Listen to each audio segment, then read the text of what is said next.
Let's get serious and do the papers, and that would be the headlines you'll be meeting each time or whenever you decide to pick up a daily this morning. I've got Titi joining me. Thank you very much, Titi. Grand. Thanks for having me. So together, let's begin. Do you want to start off, ladies, first, they say?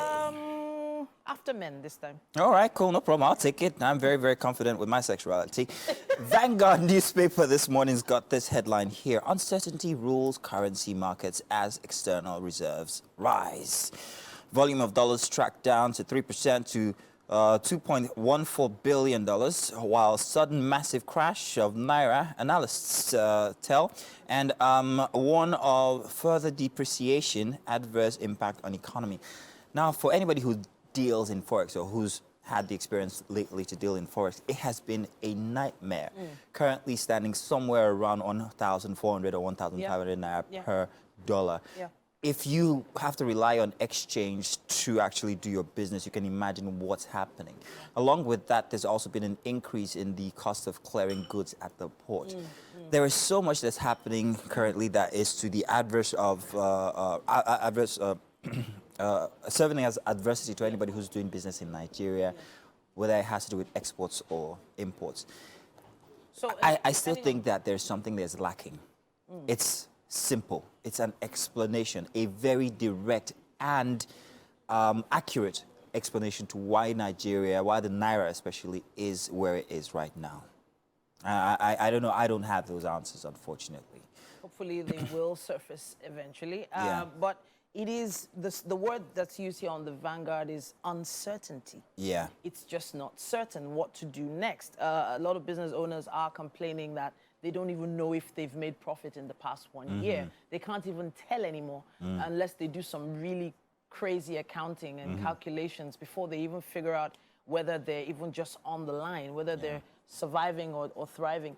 But I feel like there's going to be a plateau at some point. I feel like there is going to be a table that we will not, a roof that we will not go past. And eventually everything will level out. At a cost, however, at a cost. I feel like some businesses are going to just have to review and reevaluate what sort of business they're doing and change. I'm sure we're going to touch on this the more headlines we take. Real quick. Still on the Vanguard? I'm going to move on from the Vanguard after telling about this one. Blackout power grid collapses again, first in 2024. Let's have your other paper, please. Moving on to which one? I have with me the Punch newspaper. It says here, fundraising for ransom persists on the kidnapping epidemic here. Ekiti pupils' families pay 15 million naira.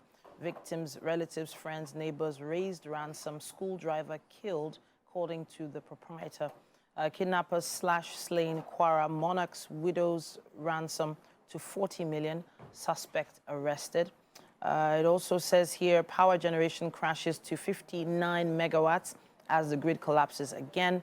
NSCDC trains vigilantes to secure 821,000 vulnerable schools, and 10 hospitalized as police cult groups clash in Lagos schools. It says, I'm going to go back to the issue of power generation. Now, there was an interesting post I saw online. I wasn't sure of the accuracy of it, but the platform that posted it had to do with finance. They were talking about, it had to do with science, and they were talking about the amount of power being generated by other countries in Asia, in the US, and in comparison to the amount of power that's being generated in West Africa, it is just a drop in the pond, and we're still struggling to make that drop in the pond even happen. And there has to be something we can do to... Over the weekend, Nigerian output went down to guess how many? I can't even... Zero. Wow. An absolute zero. Wow. Megawatt production over the weekend. Well, wow. It's incredible for such a sovereignty as Nigeria to actually have no power across. That's very, There has very to be sad. something we can do. There's wind, there's water, there's solar. We have to figure out something. You'd figure these out when you are able to If you want power generation, somebody's talking about power generation being done in silos. However, if you create the effective environment for these companies to be able to set up these kinds of power generation facilities, even as individuals, whether it's wind or whether it's solar and all, they cost money. Now, the money is also dependent on export, FX as well. Do you know how much a solar panel costs today? You don't want to know. It's alarming. Let's move on now to the Nation newspaper. We might revisit some of those headlines. 0 megawatts, like I said, to discos, cripples homes and businesses across Nigeria. Ministry firms disagree on cause of failure. They don't know. Minister in frantic meetings. What's happening, Nigeria?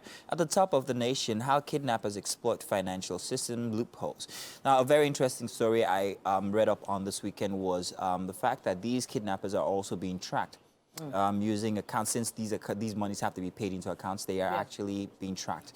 Now, a very quick story. I'm going to be very quick with this. Now, it so happened that a gentleman walked into a store, made an order, said he'll come back the next day to pick up. He paid overnight for his order, came back the next day, but refused to take the goods. Instead, he said something of an emergent situation. An emergency just came up and he'd need the money back. Wow. Now, he was expecting to be paid his 5.5 million back, but the owner of the store said to him that, no, I will pay only back to the account that sent it in, so let me have that account. This caused a bit of a bicker between the two of them, and the customer vexfully left. 2 weeks later, he's arrested. He's taken to Abuja, and they ask him, how did this money enter your account? He had already, however, made reports to the police that this man came and vanished, put 5.5 million in my account. Now, when he did that, he didn't know he was saving his own backside because upon interrogation, I've even made a report to the police station, and that was all that saved him. So what they're doing is going about using unsuspecting individuals as their funnel for collection of these funds from victims or victims' families and all. So be careful out there. Don't just give your account number to anybody or everybody. And if that kind of a thing happens, reroute it back the same way and make a report. It's very, very important. It was a very eye-opening story. Oh, goodness me. On that one. Scary thought, you know, that you can't even trust money coming into your account, talk less of paying into certain accounts as well. We have one last paper, don't we? The Daily Trust. We have the Daily Trust newspaper this morning. It says here, teenager killed as customs officials chase smugglers. It also says here, Atiku presidency clash again over Tinubu's economic policies. How villagers hid guns after we killed terrorists, according to defense chief. On Play 2, concerns over PDP chieftain's threats to INEC commissioner. CBN investigators passed stalks Tinubu's assignment. And there is a photo story here. I can't see the inscription at the bottom, I'm afraid. I need my glasses. But I will move on to this one beneath the masthead here. It says, darkness in major cities as national grid collapses. Nigeria fails to meet all production target in 10 years. That's what we have on the cover of the Daily Trust. And indeed, that's as much as we can take for the dailies this morning. Thank you very much for joining us. If you have any opinion about any of the topics, you might want to leave it under our post for X, or maybe even on YouTube. Would like to see what you have to say. Use the hashtag WakeUpNiger on TVC.